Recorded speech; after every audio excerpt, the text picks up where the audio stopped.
A new world.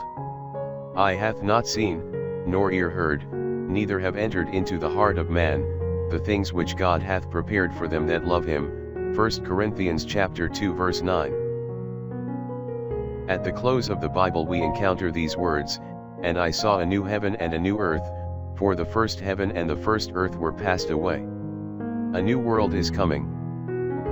Each time we pray in the Lord's Prayer, "Thy kingdom come," we should remember that that prayer will be answered.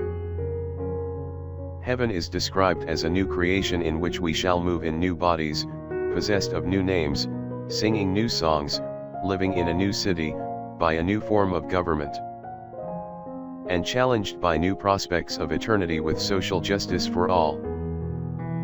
The paradise that man lost will be regained, but it will be much more. It will not be the old one repaired, patched up, and made over. When God says, "Behold, I make all things new," the emphasis is on all things. One day we shall live in a brand new world. Centuries ago the apostles greeted each other with the word, Maranatha, the Lord is coming. Prayer for the day. Use me, Savior, to hasten Maranatha, as I tell others that they, too, can be made new through your divine love.